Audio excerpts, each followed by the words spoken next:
Hey guys, good morning. Welcome to Appalachia's Homestead. It's time to move babies. It's time to acclimate babies. I'm moving them over into what I call the coop divided. And fall is certainly in the air, guys. Definitely a cool down. So we're going to show you how we have set this up. This is what I always do or try to do. It's never 100% the same. Always know that going forward. How I set up in here is sometimes different than how I set up in the barn. Depends on what I've got available, the age of the birds, the weather, everything. But let's show you what we've got. Okay guys, so we are in the small coop. It's not that small, but compared to the barn, it is. And boy, we are working today. So, what I have done, and as I've told you on many, many videos, is that these dog crates work very, very well when you are trying to introduce and acclimate chicks, if you will. Now, if they're teeny tiny, you could have a problem. So always know that. You've seen them pop through. Brand new baby chicks, just a couple of weeks old, are going to be problematic if you don't have extra netting up and around even these fine little wired dog crates. This is probably a large to extra large, and I'm going to be moving 6 birds over here. They are about 8 to 10 weeks old, so they're fully feathered. They've really feathered out. They're doing nice. They've acclimated to the weather, but it's time to start introducing them to the flock. It is cream Legbars and buff Orpingtons, which is predominantly what I have over here. So what I've done is I've brought in the dog crate. It's very simple. Straightened up the coop, made sure I got it the way that I wanted it, brought in the dog crate. They have fresh bedding, they have pine shavings, DE, and even a little bit of a straw and hay mixture because I have a lot of that left over from where we've been moving hay and straw around, so I didn't want to waste that, of course. Then I have their feed right down here, just so they can come in and scratch, and they're going to scratch and make a mess, so expect that, okay? That is why I have the water right here up on a block. You definitely want that up off the floor because they're going to make a mess. And I don't want my flooring to be ruined, which is why we have added linoleum into this setting. It's over here. I have not added on this side yet because I'm going to have to do a special cutting because this door over here opens, right? So, work in progress, but I definitely encourage you to consider linoleum. It's in my duck pen over here, my new duck house, that we've talked about before, and I am loving it. Oh my word. Linoleum and a good once a week scoop out, way to go. So what I've also done is I've put a little bit of plastic, maybe a tarp would be really, really good, and a hard plastic top to put up here because regardless of how many roosts you have, your birds are going to be curious and jump up here and want to roost. That's the ones that are already outside in the run. I've got the door shut so they can't come in. So we're going to bring these babies in. I also have back there, you can see a perch. They do love to perch, so they're going to have their perch. They're going to have space. They're going to have their water. They're going to have their food and supplements. And of course, you can always put a little dust bath in here. This may be something that I use for 2 or 3 days.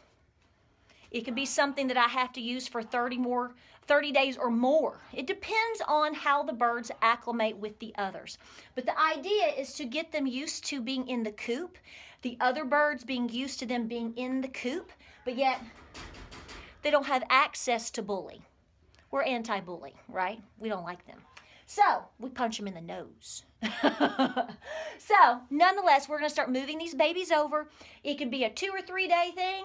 Probably not. You need to probably consider more 7 to 14 day deal. I've had to go as high as 30 or more depending on the birds. It just depends on how the hierarchy is working, where they're at. Every single time has been different. So know that you could be potentially in it for the long haul. And this is going to require a little bit extra maintenance on your part, okay? You're going to have to clean it out, and you're going to have to make sure you keep these birds separate. You're going to have to change things out. It gets really a whole lot easier when you can just open this and let them go. Trust me, I know, but you can't just go at it from the get-go that way. Doesn't typically work out very well. You want to acclimate them, so let's get them over here. They're going to have a lot more space and a lot more fun. And that's what they need. Are you ready? Are you ready to go to your new place? Are you ready? Well, sister. sister, go on in. Ooh, look at that. Oh my goodness, what have you got? Look here, baby.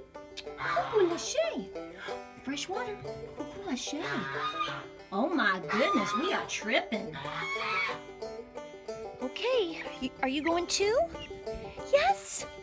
You're gonna have so much fun. It's gonna be a party. Look at that. Ooh. Oh my goodness. Oh, so pretty. Looking good, looking good. Okay, sister. What you think? Huh? All right, let's go. Ooh, what is all of this? Ooh. Okay, sister. Sister, no, come on. I'm not your perch. Come on. Looky there. All right. Oh, look who's coming to check it out. Looky here. Oh my. What's going on next door? What are the neighbors doing? You got nosy neighbors. Nosy neighbor alert. Nosy neighbor. Check it out. Okay, so this is Lucille. Lucille. She has been in the barn separated. She's very docile. I'm going to try to acclimate her with these girls as well and see how it rolls. Yeah, Lucille, tell them. Tell them. Easy peasy, lemon squeezy, Miss Lucille. All right, let's get you in here. Let's go.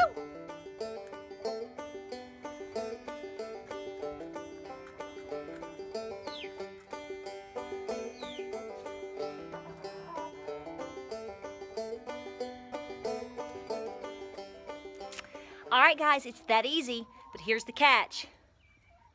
You got to really check on them several times a day to make sure they're getting along, to make sure everything around them is okay, the top is okay, food and water. Now, what I do in this situation is I let my birds out, and I'm letting this door stay open for a while. It's going to be cool, okay? We're getting down into we're about 40 degrees at night. So heat is not an issue. I don't put heat lamps out anyway. So they're feathered, they're together. We have nosy rosies already in progress, checking them out, acclimating them. So the goal here will be to open the gate and hopefully just put the buff over on the buff side and let the cream leg bars take on over into the large run with the rest of the cream leg bars. Now I do have some Morans over here and one or two other girls, but this is my cream leg bar side. So you can see how well this works. If you are at a flea market, if you are at a garage sale, and you can find these, and a lot of times they'll sell them for 10 or 15, 20 bucks when normally they're over $100. A lot of the big ones, I mean, they get really expensive. Pick up on one. Even if at the moment you don't think you need it, I assure you at some point you will. We have we have 4 different ones because we actually had 5, but we got rid of one because it got in such bad shape. But because we use them so much. So, hope you liked the video. I hope this helps you out.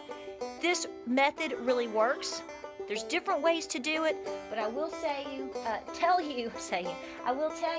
that this works really well for us. Hope this helps you out. Talk to you soon. See you in the next video.